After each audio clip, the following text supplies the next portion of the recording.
Hello, everybody. Thank you so much for joining me today for the Demystifying Money podcast. I'm here with my new friend, Amanda Pettaway. She is a vocalist and a vocal coach living in Chicago. And today we're going to talk about from going from being a starving to a successful artist. I love this topic because there's so many different careers out there. There's so many ways to make money, to make a living, but I think there is something that's a bit romanticized about being an artist and not doing it for the money. However, there's lots of songs about money and it's something that's on everybody's mind. So I wanted to talk with Amanda today kind of about how her career path, how she ended up in the, being a vocal coach and a vocalist herself. And also some of the things, some of the common challenges that come up for people who are artists. A lot of us face the same challenges too, whether we're in a 9-to-5 job, entrepreneurship, but specifically what those people who do want to pursue a career in the arts can do to have more success. So thank you, Amanda, so much for joining me today. Absolutely. It is my joy. This episode of Demystifying Money with Misty Lynch is proudly sponsored by Soundview Financial Advisors. Visit www.soundviewfinancialadvisors.com to learn more. So tell me a little bit more about how you got your start. Was being a singer something you always knew you would do, or did you take a bit of a roundabout way? No, I'm not going to tell you and look at you because you're going to give me shade as the kids. You're going to completely be like, yeah, right. I didn't know I could sing until I was like 35. So I had no awareness that I was as dynamic on stage as a singer at all. And I am also a very rare singer because I always did it as a hobby. Since a child, I toured in opera. I've opened for celebrities. It was always just, hey, you come here. And then me being like, okay. And it never clicked. It was my thing. I was dealing with a lot of fear of poverty because of our family background. And so I was always just trying to make more money. So I am actually a serial entrepreneur. This is my 5th company. So the company right before this, I was in investments in commodities, the futures market. So that is not the typical like artist mind. No. I'm like doing algorithms and talking to wealth management teams, right? So then I would sneak off after those meetings and I would go to a place, it's a jazz club here called the Green Dolphin when it was open. And I'd put on a bustier and a boa and I'd just let it all go. And it was for fun. It was never something I thought you could invest in or something you could monetize in a way that would be, I would say, edifying to me. Like it'd feel good to me. I didn't want to compromise my values. I wanted to be married. I wanted to have kids. You're always on the road. It's not possible. And so the way I got into music was, I'm a believer, actually, I follow Christ, and I was praying. And I was like, okay, the market crashed in 2008. Mm-hmm.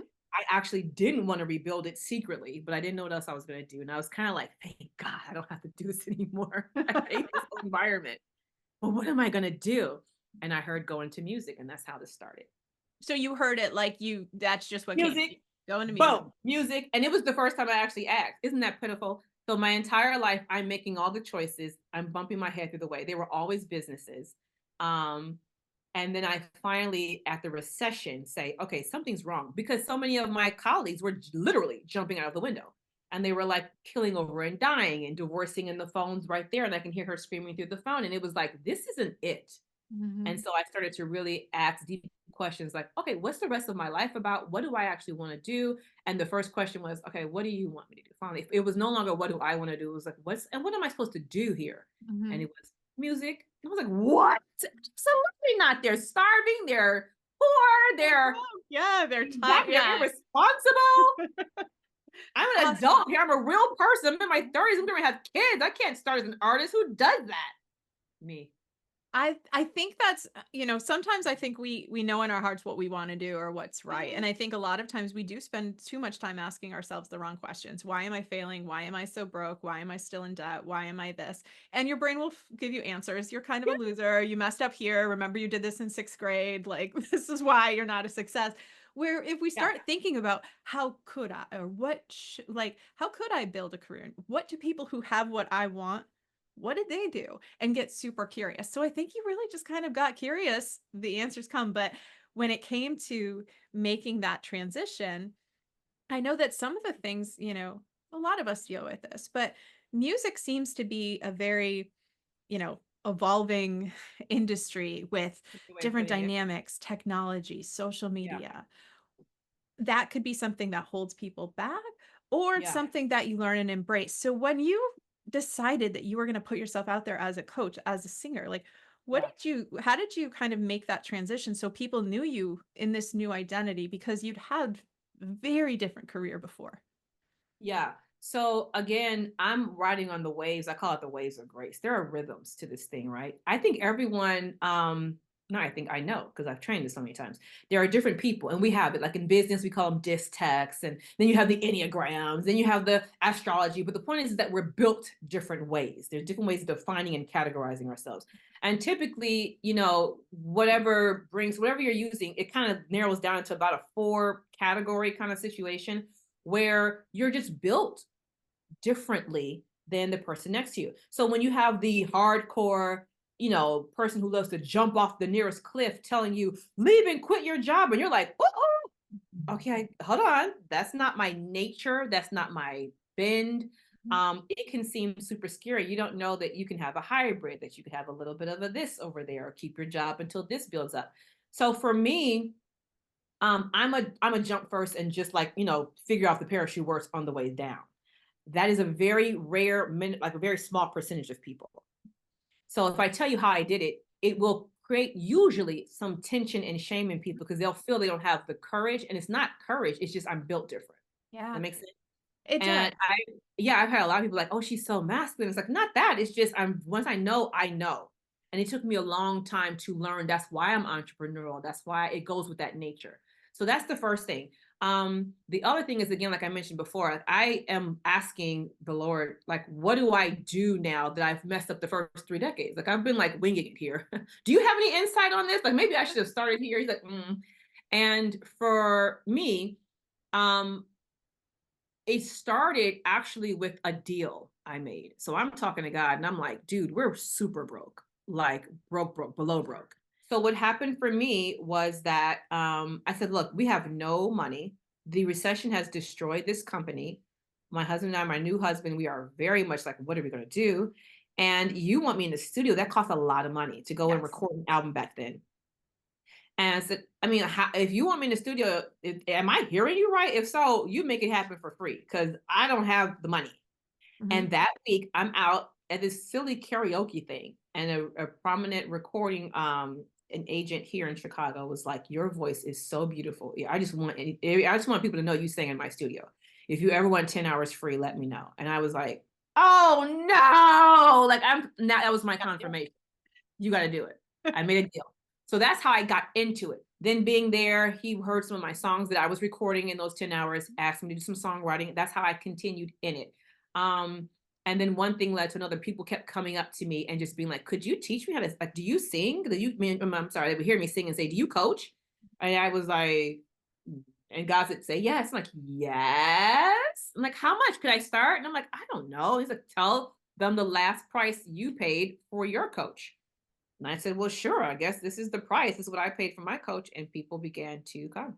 So that's how my marketing started. Again, not the traditional route. However, I have a theory. People don't, this is my thing.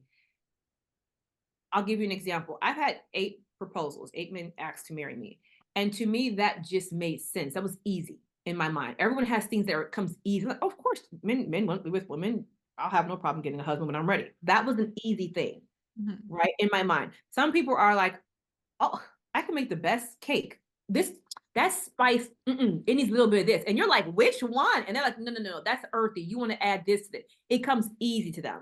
Mechanics or hair. I have a girlfriend, she does her hair like the front. So I'm like, how are you waving it that way? She's like, girl, it's easy. Just like, no, it is not. And so the way that you enter into the next thing is it should actually feel easy. If Facebook ads ain't your thing, you shouldn't do it. If doing events is, you should lean into it that way. And so once I wrap my mind around, oh, let it be easy, let it feel good, people would just come and I'm like, sure, I could coach you. Sure, I can coach you. And one person led to another. And I never marketed until maybe this last year. It was always referrals. Yeah. And of course, I was always building. I had my family. I was having children. I was being married. So I kind of just wanted to keep it on Saturday only. And it worked out for me. That's awesome. I think it's so smart that you mentioned letting it be easy, because there's so many times, and a lot of times this happens when we're looking at how people did things on social media or anything like that. And we think, oh, okay, I need to learn how to do Facebook ads, or I'm going to have to learn how to be a dynamic public speaker, or I'm going to have to start, and it feels hard or difficult. And it's something that you're going to immediately try to get out of. You're going to try to cancel. It's even Yeah. like for a long time when I first, started creating material, I was blogging, and Yeah. writing feels hard to me. Even I wrote a Hard. book and I dictated it. Like I had to, Yes. because it is just something that I would get to the screen, I'd look at the keys, and it would just Me felt so too. difficult. But then Yes. when you're like, what works? And if it's speaking, podcasting, even dictating the book was like, I could do this and then I could clean it up. But That's like starting exactly from what I scratch did. was so hard. So You're I my think twin. that's a great point you're making, though, because a lot of times we're like, what's wrong with me? Why doesn't this work? Which goes back to what you said before about being willing to like jump in with both feet.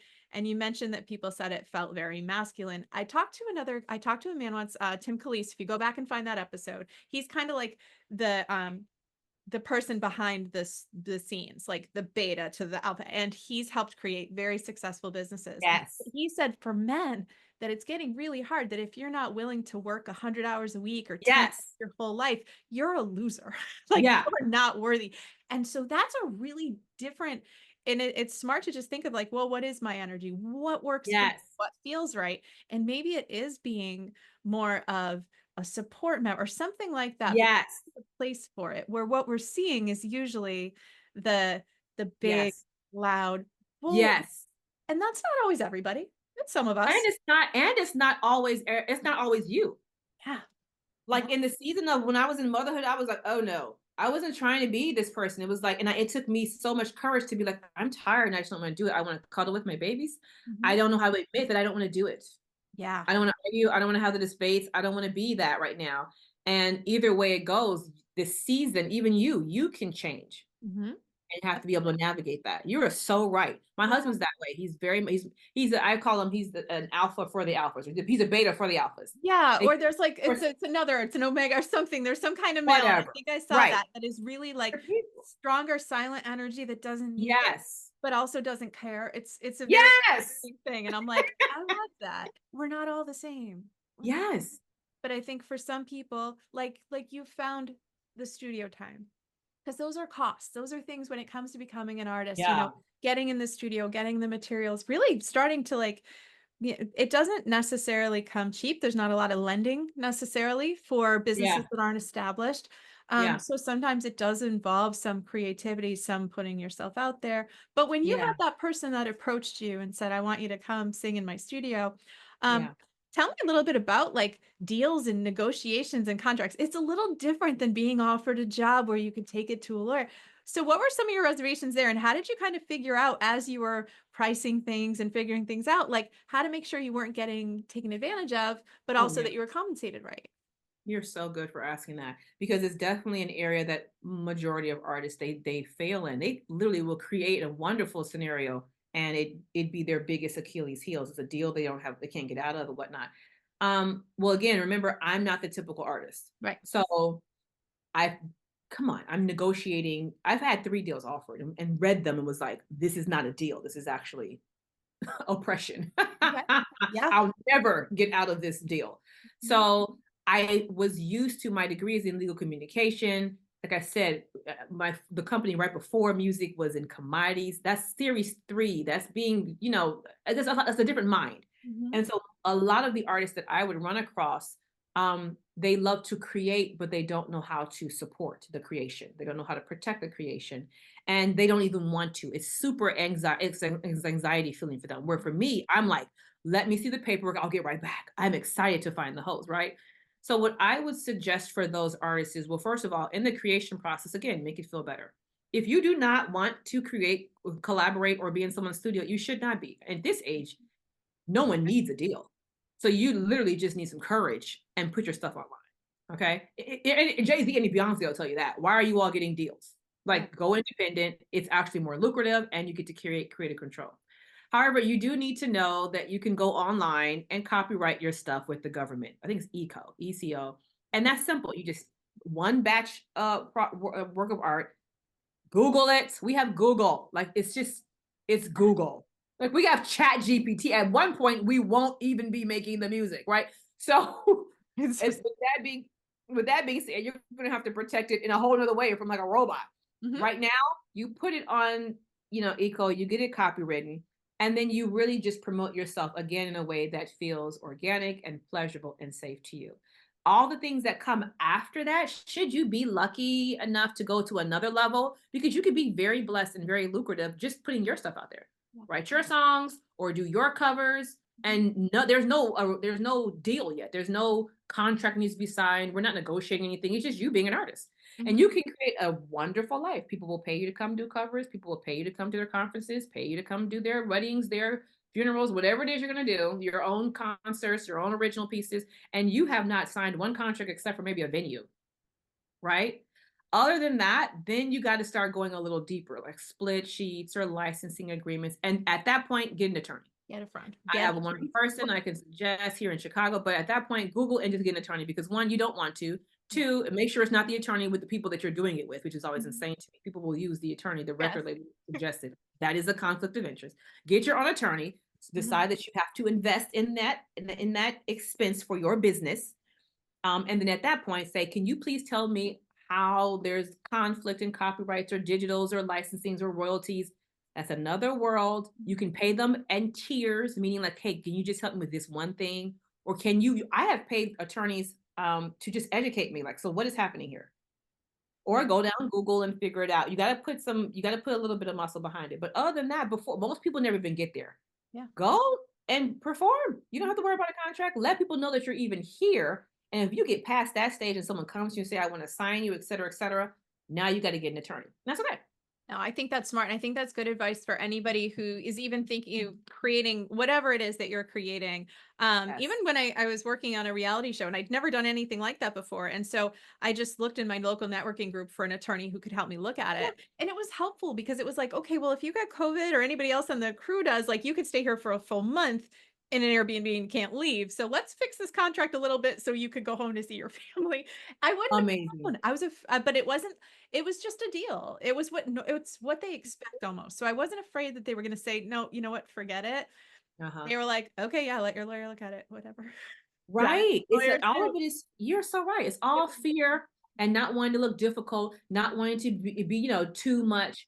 You're right. It's actually very normal to everybody else. It's very, very normal. And so I think that's such a great point to make. And also, you might not need to do that right away. But I think to get to that point where you're putting yourself out there, it's another big thing that I think you help a lot of people with.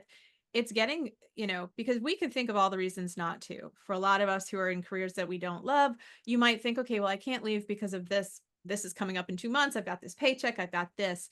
Where you might have people where you're like, put things out, create, well, I don't have a contract. I don't have this. I don't have, and then they don't do it. So when you're coaching those people, how much of it is working on their actual vocal technique and how much is working on themselves? You are hitting the nail on the head. I am telling you, you're going to laugh at this. I could pretty much teach you how to sing in about 2 or 3 days. That's nothing. I'm serious. You can sing. I mean, for people who can sing, people who have ear development and who don't have pitch issues and all of that, you can sing in about 2 to 3 days. When it comes to the hell notes, I call them the high, the electric, the loud, and the long notes, those hard notes, the hell notes. Okay, that's going to take us about 9 to 12 months if you just focus on how to hit it high, how to hit it long, how to hit it, loud, those powerful notes. Other than that, it really takes you a couple of hours to learn how to sing. The reason why you aren't doing it is just because you're afraid. You are petrified. You'll sing, and you know it's true because you are crushing it in the shower. Aren't you with your little hairbrush doing it in the shower? And so as soon as someone comes, these are your people, your family, your children, your man comes in the shower and you're like, oh, these aren't even strangers. These are people who you say love you and you love them back. You clam up. And that is the biggest piece, one of the largest hurdles that I have to work with artists on, other than competence, is confidence. How do we get your confidence? And then we work through cash flow after that. Once you're competent, you know how to sing, and then you're confident, you actually do it. And you promote the album that you recorded, but you let no one know about. And you write the next song that you said, I never could do that. That's too much for a diva. Like, you have to get confident. And then we get to money, because you could try to open a business, but if you aren't confident, you're not going to market it. If you aren't confident, you're seeing the same thing the same way. And so that confident piece, sometimes that takes years. My average singer will take 3 to 4 years, because we got to deal with childhood trauma. We got to deal with rearranging neural pathways. We have to deal with you learning that it could feel good, like we said earlier, that it can be pleasurable, that everything is actually, most things are not supposed to be a struggle. We have to rewire some stuff. And that confidence piece deals with wellness, deals with, inner joy, deals with you actually making something that you love and sharing it because you love it, not because you're trying to get validation from it. Huge shift. It's a big shift. And yeah, that takes some time. No, I think it's good that you're kind of supporting, because I think, yeah, everybody, because a lot of like vocal teachers, coaches and stuff like that, but it still could be that same kid who will only sing at home, even though Yeah, they've gone through the or lessons and the training and they can do it. But I think it is such a, I hope, as we see things like AI technology, it's starting to like replace all these, it's like, shouldn't this give us time to make more art, to make more music, to do more beautiful things, I instead of know, like taking you're that right, away it from should. us? Like They're saying that's that my hope, but ChatGPT it's is making scary. better music right now and can make Drake's face and Kendrick's face. So, this is going to get super weird. Yeah, no, it's definitely getting super weird. So I think I love your advice of like working on yourself, getting talking to people, talking to lawyers, making sure that you put yourself out there But in a guess what? way that That bravery piece is so important, because you would sign a deal and know it's not the right deal. And because it looks successful, you'll do it. You will sing a song, or you'll go for a Broadway, and you don't want to do Broadway, you want to do pop. But because so it's still, you can even look successful. I have so many artists who aren't they usually on drugs, or they end up in toxic relationships, or they do things that sabotage them even when they're at the height of their game, because they still haven't healed internally. So whether you don't show up or whether you show up in a fake way, you got to address both issues. Who really am I, and how do I heal? That's a really good point. Yeah. No, I think it's such a good point. And you're right, because it's not like, oh, well, if I go into this, then I'm going to end up, like you said, divorced, on drugs, or stressed out, because there is a way to manage it. But there could be, there could be physical demands, there could be stress. There is that in a lot of, a lot of careers. So financially, do you feel like, as your business has changed and evolved, what are some of the things that you have next that you're thinking about doing with people to kind of expand how you can help them, how you can stay in this industry that you love, but also have a very successful career? I am so excited to even be able to talk about that. Thank you for even giving me that platform, because it, like, literally this morning, we solidify with our team, we're going to be pivoting. So every artist, especially if you're going to do it independent, like, you got to have something else. No one's buying music. No one's buying music. We're not even in a culture where you buy music anymore. It's streamed for free. You can get it for free. You're on YouTube for free. It's free.